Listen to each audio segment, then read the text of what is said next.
picture this scene.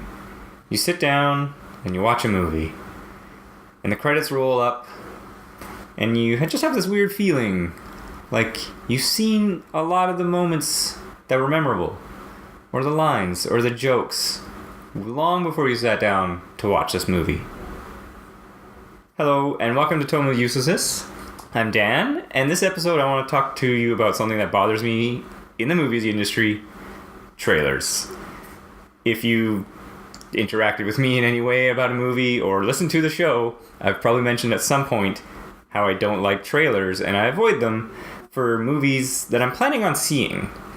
I like to go into movies just knowing not that much. Before I get too much into kind of my weird rationale about all that, I want to talk a bit about the history of trailers. There's some things I didn't know at all. So the first trailer apparently was shown in 1913. A guy by the name of Niles, it's kind of Nils, Granlund. He was an advertising manager for the Marcus Loews theater chain, and he produced a short promo film for a musical called The Pleasure Seekers, which was opening on Broadway. And at the time, it was seen as this radical marketing stunt. And, kind of people took notice. And so more things like that came along, and the name trailer, of course, came from the fact that they played after the feature film. They noticed very quickly that people weren't seeing these things because they would leave after the feature was finished. And so trailers were moved to the front of the movie where they had other shorts like cartoons and, ads about going to the lobby and all that kind of stuff like that. But the name trailer stuck because you gotta call them something. So then in the 50s, trailers became a thing where they had, various scenes of the movie, but they were also usually augmented with large descriptive text, things like stupendous, and there was a Centaurian voice saying that, this is going to be amazing and all that kind of stuff like that. They were underscored from studio music libraries, so they just used whatever they kind of had, along with that narration to drive point the home of the movie that this is going to be, an entertaining thing. Carnival Huckster, come see everybody. And so it wasn't until the 1960s, kind of when New Hollywood was doing its thing, where the textless montage trailer with quick editing became popular. And one of the directors actually leading the way on that was Stanley Kubrick. He was working on his films like Dr. Strangelove and Lolita, and he was actually really inspired by short films because the idea was, of course, to tell the story of a movie in a shorter amount of time. At the time, and in the early days, as it were, there was no real rules about the length of trailers. Like, reportedly, I think it was the Ten Commandments, or maybe Ben-Hur, had like a 4-minute trailer. And in the future, they were asked to keep it around 2 minutes and 30 seconds of trailer time, essentially. There was also Hitchcock did his own kind of thing. He famously the Psycho trailer. It's him speaking to the audience and taking you through a tour of the Bates Motel and that kind of stuff until it cuts to a woman screaming in the shower with the title Psycho just coming right at you. And so this quick editing style montage is kind of essentially the same style that's used today. Of course, it's slicker. Pop music is usually used for a lot of times, either a cover or what have you, but it's essentially the same kind of style. So while I was researching the topic, I read a lot of interviews of people who work in trailer creation and like trailer houses and kind of how they kind of work. And as I said before, there's no real rules about trailers. There was the 2 minutes and 30 second rule that they were just kind of like hinted or, hey, please keep it like this. And recently it was actually changed. They were asked to make it 2 minutes. Apparently studios are allowed to go over this like 2-minute barrier a couple times a year, usually, for big movies, but that's kind of been the guide. And there was never any kind of big pushback where they're like, no, we're not doing it. We're doing whatever we want. And so what's funny is, of course, that there can be scenes from other movies. Like, famously, there was a story about Roger Corman, and he included the helicopter explosion shot from another movie in his trailer for another film to make it seem more exciting, bring people in. which I thought was just hilarious. And of course, it makes sense because the trailer is being created at the same time that the movies are still being made.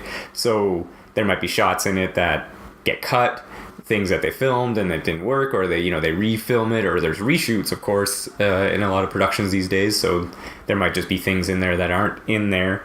Famously, more recent, there was that trailer for Rogue One that had a shot of like Felicity Jones in disguise, and then all these kind of lights turn on around her.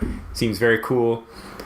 It turned out it was just like literally her on set. They just turned on some lights and the cameras were rolling, and it's not a scene, it's not anything, but it was in the trailer. Kind of made it mysterious. Like I said, I don't like trailers, but I'm not a total hater of the idea and the creation of them, because there can definitely be some cool stuff out there. Like a couple notable ones. If you've never seen it, and this is kind of where I prefer more like the teaser-ish, or things that don't really have stuff to do with the movie, like I was just kind of talking about, like the trailer for The Comedian by Jerry Seinfeld, and it's a voiceover artist, and I think I want to say his last name was LaFontaine, and he was like a really well-known artist, and he worked in the industry for a long time, and he does voiceover work for trailers in this trailer, and it's like him just recording a ton of lines just over and over, and just getting them rejected. Super funny, definitely worth the watch. It has nothing to do with the movie, it's just a good piece of little thing there. I went back after watching the movie, and I watched there was one trailer for Logan they used Johnny Cash's Hurt, and scenes with Logan and stuff like that, and Charles Xavier. Powerful stuff for a powerful movie. Super good movie, by the way. And that was pretty good, and I really did like, The Matrix had a kind of a neat teaser. There was a Star Wars teaser at one point before the Phantom Menace trailer was ever released. But there was a cool one for Spider-Man, the first Sam Raimi Spider-Man, and I think it was one of my favorite, I wish they did this more, where it showed some robbers, stealing some stuff, and they're running away, and they get away, and they're on a helicopter, and they're flying, and then they get caught in a giant spider web this was unfortunate, it was between the Twin Towers, so this is why it got pulled, because it was before 9/11, and they get caught in the spider web, and then it just kind of pulls out, and I don't even remember if you see a shot of the mask of Spider-Man or not, or it just ended, but it was kind of like, boom, Spider-Man in New York, you knew what was going on. So here's where it kind of gets into what I was kind of talking about here.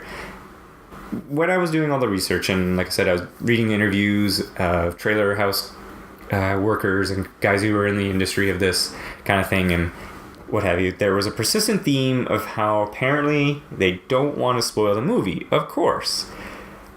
But this is my main problem, is that I'd argue by the simple fact that it shows scenes from the movie is causing spoilers. Whether they mean to or not, it's kind of like they can show reveals, they can show good jokes, good action scene, whatever it is, it'll be in the trailer, and then that moment will be ruined for you already when you sit down to watch the movie. If there is a reveal of a certain actor comes in, the whole time you're going to know he's showing up, and so you're just going to be waiting. And this was kind of one of my main problems, is because how many times have someone seen a movie, you yourself or you've seen somebody, and they're like, oh, the best parts were in the trailer. Well, that's a huge problem, because it got you to go see the movie and you spent your $10, but now you're just annoyed and you didn't enjoy the film as much because you saw everything that was cool. Whereas if you didn't see the trailer ahead of time, you went and you sat down and watched this movie, all that stuff would be the first time you've seen it. The effects would land, or the joke would land, and you would think it would work better in the context of the movie. And like I said, the cool action scene would be, wow, that was a cool action scene, but not like, oh, I've already seen that. It was all right. I'm sure everybody has a story of a movie that this happened with. For myself, I was already kind of not watching trailers a little bit, but I remember specifically I watched Pitch Black, which is a Vin Diesel movie. It showed a key death in the trailer, because I remember watching the trailer after I'd seen the movie, and I was like, I can't believe they would show that in the trailer, because it's like the key death in the movie, and I was just kind of like, I'm done. I figured from then on, I would try to avoid trailers as best as I could. And I think it works well. Because, like I was saying, the main thing is they show images, they show the dialogue, they show these things, and so you have more information than you need to know whether or not you're going to see this movie. And I'll touch back on that a little bit more here, but my main problem, just to sum up what I'm trying to say here, is that a trailer shows too much as it is just by the simple fact that it exists and is showing you scenes from the movie. They gotta get better at it, I think, and get smarter. Maybe go back to like a little bit of teasers, make them shorter, make them a minute, and then show a little less, show something like tangentially related, like I was saying with the Spider-Man one. And I think that could serve the audiences better. Still give them a taste, still kind of give them a little bit about like what's going on, but not reveal everything. And one of my other main issues is that trailers can be cut and made to be misleading. And again, this, I'm sure everyone's encountered this at some point, but they can use different scenes, different music, different pacing to present a movie as something entirely different. They can make an action movie look like a less of an action movie. Vice versa, they can make something that has one action scene, because it's not meant to be an action movie, look like a cool action movie. And you go watch it and you're like, wait, I thought there was an action movie. There was going to be gunplay, shooting, whatever, martial arts. And there's none of that. There was one scene, but that was the scene in the trailer. And so you come out disappointed. You can definitely look it up where people have taken movies and then recut them as something different. Like in a trailer, there's one, of course, they made like E.T. like into a horror just because they use creepier music and they show different shots of the alien and what have you. This can be definitely done, and even I've watched, and I've asked people before where I've seen trailers for a movie and I was like, wow, that looked like a weird kind of like a rom-com, but like this is what I thought. Turned out I was wrong, because the trailer I had seen was cut to show that way and try to like entice people into the movie. Those are kind of my two main problems with trailers, but so here's the main thing. I understand Hollywood's a business, of course. They're trying to make money, trying to get the most people to the movies. That's why they create these trailers. And I was reading about how trailers are seen, like I said, as part of the marketing strategy, and it's to create hype, really, in the audience. But I'd argue, especially these days, there's no need to create hype within yourself for some movies. Some movies you're gonna see no matter what. I'm thinking, like, personally, like Avengers Endgame or the next Spider-Man movie. I don't need to see a trailer for that. I'm gonna go see these movies. I saw the previous ones. I really liked them. I'm in. Don't need to see a trailer. I don't want to see a trailer for it. This other thing where it creates this expectation in the audience, and that's kind of what I was touching on earlier, where it shows or spoils too much or creates this different picture in your mind of the movie. I've seen quite a lot of movies where I didn't know the trailer, or I didn't see the trailer, sorry, and I didn't know 100% everything that it was about. Went in, really enjoyed it, talked to some other people, they were totally let down because they were expecting something else, or they had a high bar of expectation in the movie, whereas I had little or to none, and I loved it. There was a movie, in fact, I would recommend this movie, called Pool Hall Junkies.